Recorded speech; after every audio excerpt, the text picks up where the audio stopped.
it's DVD Gamer Girl here. Welcome back to my channel. So as you guys know, I kind of still want to rebrand / rename my channel. So if you have any cute channel name ideas, definitely drop them down in the comments.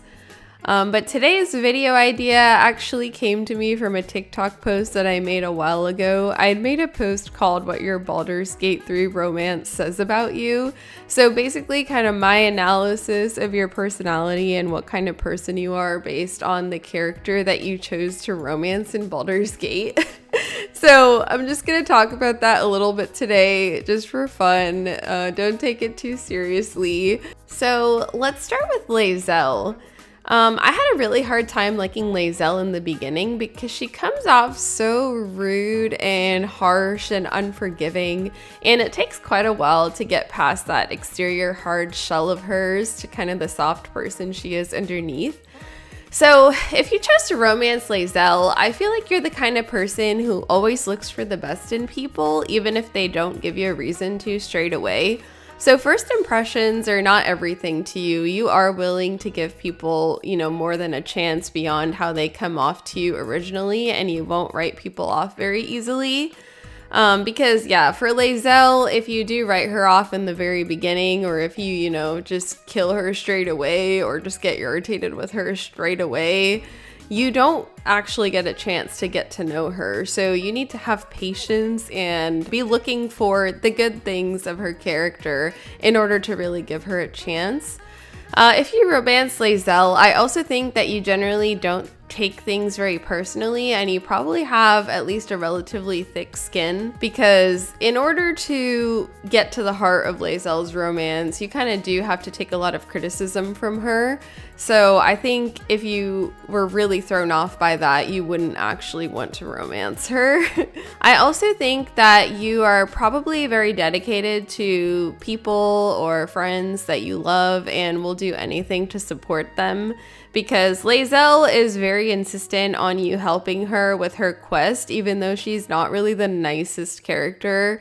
So if you want to actually follow through on her quest, I think you are a pretty dedicated person. And I think you're also very patient. Even when she starts saying that she is attracted to you, she makes it seem very just lustful and physical in the beginning, and there's not really an emotional aspect. But if you kind of hold out hope, eventually she comes around to the emotional aspect, and she's very emotional. So I think if you are interested in someone, you're willing to wait for them. Okay, so next, let's talk about Gale. If you romance Gale, I think you love someone that yaps a lot, and you're probably also a yapper yourself. Like, you just love talking, you love listening to someone talk, you love deep conversations, because if you don't like talking, you would get annoyed of Gale straight away. Like, he has some of the longest cutscenes, and he talks so much. So I think you have to live that about somebody if you romance Gale. I think you also love to joke around. You don't take yourself too seriously, and you generally want a pretty lighthearted, humorous relationship. Like, you don't want things to be serious all the time, because I think Gale is one of the more fun companions, and his romance, I mean, it can get very heavy at times, particularly with his orb and Mystra, and him thinking that maybe he needs to actually destroy himself to save the world. I mean, those are very heavy topics, but overall, I feel like Gale is generally a lighthearted character. Like, his comments are really funny, his banter is funny, and he just strikes me as, like, the life of the party kind of guy. I don't know, he just seems really, really fun. And I think if you do want to romance him, like, you like that kind of vibe in somebody, and you don't want to be very serious all the time. I also think if you romance Gale, you're willing to overlook your partner's past, and you really can't be insecure about their previous relationships or their exes, etc., because Gale brings up Mystra all the time. And I know his dynamic with Mystra was very, toxic and unhealthy for Gale, and Mystra was pretty manipulative, but I think, in order to romance Gale, you need to overlook that whole dynamic essentially and try to help Gale move forward from that. So you are definitely willing to work with your partner on their past, and you don't get caught up in the small details of their past. I also think you really value loyalty, because he is one of the companions who is not okay with you romancing other characters in parallel. Like, he wants you to be committed only to him, and he's committed only to you. So you definitely value loyalty in a relationship if you romance Gale. And I think you also crave reassurance to feel secure in the relationship, because in my opinion, Gale is one of the companions who is constantly telling you how much they care about you. I said exactly what I meant. I love you. You should never, never doubt that. And even when he does compare you to Mystra, he's always talking about how much better you are. Like, he'll say, you make me forget my goddess, and how he like actually understands what love is like now, kind of thing. So he's very good at reassuring you how important you are to him. So you probably crave reassurance pretty frequently if you do romance Gale. Next, let's talk about Wyll. I think if you romance Wyll, you are the kind of person who craves a soft fairy tale kind of love that ends in happily ever after. I think you love those ideas of Disney romances that kind of end perfectly. Because Wyll definitely gives me Disney prince type of vibes. Like, he says he believes in happily ever afters and tales of old love, and he's a little bit more traditional. So I think he's a very romantic person, I guess. So if you romance Wyll, I think you love romance. I also think that you really value doing the right thing and always choosing the morally right option in any given situation, because Wyll is very kind of self-righteous, and he always is trying to do what he thinks is best. He's not morally gray whatsoever. I think he's generally always trying to do the right thing. So if you choose to romance Wyll, I think you pretty much have to align with his style of morality. I also think that you probably generally value stability and emotional security in a relationship over any type of kind of overexcitement or toxicity. Like, I don't think you're the kind of person who thrives in a relationship where you're kind of fighting all the time and having drama and making up, etc. I think you like to have a emotionally stable relationship, because that's what Wyll gives you. Some people might find that boring, which is why I feel like a lot of people call Wyll's romance boring and call Wyll boring. But I think it's just like a, you know, emotional stability thing, and you'd rather be in a stable relationship than, like, you know, a volatile situationship. So now let's talk about Karlach. I think if you romance Karlach, you're always looking at the bright side of life. You're probably a very positive person, like a glass half full kind of person. I think you also make a great partner, and your partner wouldn't ever hesitate to lean on you for emotional support. I think you're the kind of person who wants excitement and butterflies in your stomach in your relationship. Like, you really like that initial rush in a relationship when you're first getting to know the person, and you have like all the excitement and all those good feelings. I think you really enjoy that part of a relationship. I also think if you romance Karlach, that you probably don't cope very well with negativity, and maybe you have a tendency to repress some of your more negative emotions.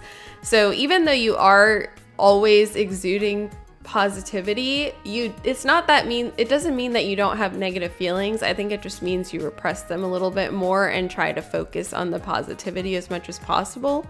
I also feel like you don't display anger or sadness very often, but when you do, it's because you were literally pushed over the edge, so you kind of have like an emotional breakdown. So though it doesn't happen often, when it does happen, it's like a very memorable event. Like, either you get really angry or you get really, really upset, And that's when the dam kind of finally bursts and you are very emotional. But overall, you tend to repress those feelings and try to favor positivity over everything else. Okay, next, let's talk about Halsin. I think if you romance Halsin, you may have a tendency to get attached to people who might not be right for you. So if they're telling you all the right things, like, you tend to get emotionally attached, and you might know that it's not a good idea, but you still end up doing it. I also think you love very deeply, and you like words of affirmation, and you want reassurance from the person that you are in a relationship with. I'm not saying that Halsin's a bad person and he's not right for anyone, but I just feel like he's pretty clear from the beginning that he doesn't want to be in a committed relationship, but the way that he kind of like woos you is just so attractive that I feel like some people end up going into the relationship with him and just hoping that they could change him to kind of be committed, but he's not. So that's where my kind of feel of the attachment thing comes from.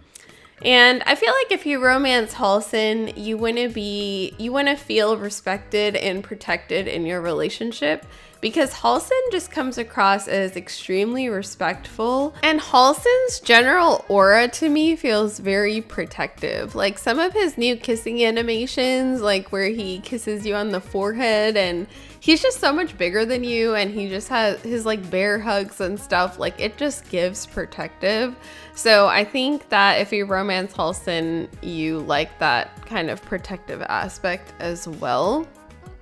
Next, let's talk about Shadowheart. So I feel like if you romance Shadowheart, you're generally probably a pretty reserved, a little bit more introverted person. But I think that when you meet the right person for you, you would tell your partner absolutely everything. So to other people, you'd be reserved, but with your partner, you'd be very open. And I think you're also the kind of person who would just act differently around your partner than other people. So even if you're closed off or introverted, etc., like around your partner, you'd be like a completely different person and just be yourself, basically. If you romance Shadowheart, I also think you're willing to put in the work to develop a deep, meaningful relationship, because Shadowheart is pretty particular about that. Like, she doesn't just like come on to you immediately. It's like it's a slow burn, essentially, with Shadowheart. You really have to be willing to put in the time and effort to romance her and get to know her, express understanding about her background, and have her trust you. And then your romance progresses. So you have to be willing to put in the work. Like, it's not like an immediate flaming romance. So you have patience for sure.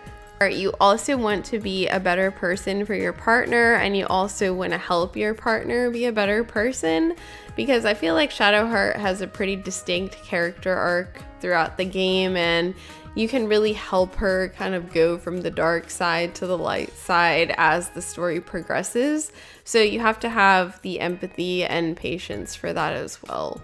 I also think if you romance Shadowheart, you probably enjoy the chase a little bit because she definitely is a little bit hard to get. Now let's talk about Astarion. So Astarion does have a pretty traumatic past, and his character evolves a lot over the course of the game. I think if you romance Astarion, you're definitely willing to work past your partner's insecurities, and you will overlook your partner's past. So if they've had any traumatic events happen to them in their life, you're willing to work through that with them. Like, you won't give up on them, and you'll try to understand them as much as possible and try to help them through their trauma. I think in a relationship, you give your partner a lot of reassurance, or you're at least willing to give a lot of reassurance to make sure that they know how much that you love and care about them and appreciate them. I also get the feeling that you're the kind of person who's been hurt before in love, but you're always willing to open your heart again and give people a chance. because Astarion is kind of the epitome of that. He's been hurt so many times before, he's gone through so much trauma, but he still has this piece of him that wants love and wants to give love. And I think the best relationship is between two people who are like that, because if you've experienced other bad relationships in the past and you're looking for something that's healthier, that's kinder for you, then two people that are looking for that same thing will always try to give each other the best. Now let's talk about Minthara. Minthara is the one I'm the most hesitant to speak on because I haven't personally seen her romance through to the end. Like, I've seen other people romance her and I have a pretty good idea of her story, and I've had her as a companion in multiple of my playthroughs, but I guess I haven't personally experienced the romance for myself. But I'm just gonna give my analysis based on what I have seen. I think that you need therapy. No, I'm just kidding. But that's actually what I had put in my TikTok post, that if you romance Minthara, you need therapy. But I'm just joking. Actually, I think that if you romance Minthara, then you're the kind of person who loves people fiercely, even at their worst. Like, it doesn't matter what the people that you love do, you will always love and support them and be extremely dedicated and loyal to them. Which, it's like a, if you kill someone, I'll help you bury the body type of vibes. Like, I think Minthara, if you romance Minthara, you're a ride or die for life. And you're very devoted and loyal to the people that you love and trust. You are willing to look past your partner's weaknesses or flaws, and you're always going to try to understand where they're coming from, and you will never judge someone for bad decisions that they have made, and you'll expect the same in return. Like, if you're not going to judge someone for their bad decisions and you're always going to be supportive of them, you're looking for that in turn yourself too, that if you mess up or if you do something wrong, you expect unconditional love and support and devotion. So I think in order to like really see Minthara's character, like, you do have to put aside your judgment and your immediate, you know, like, she's a bad person for doing this. Like, you really have to be able to look past the external layers to try to understand her as a character. So you really have to have a lot of empathy and human understanding in order to even get to, I feel like, the heart of her romance. So I hope you guys enjoyed this video. I love doing stuff like this, and I love all the characters of Baldur's Gate. Let me know if there's any other ideas like this that you'd want to see me post. I hope you guys are having a great week, and I will see you guys next time. Bye, guys.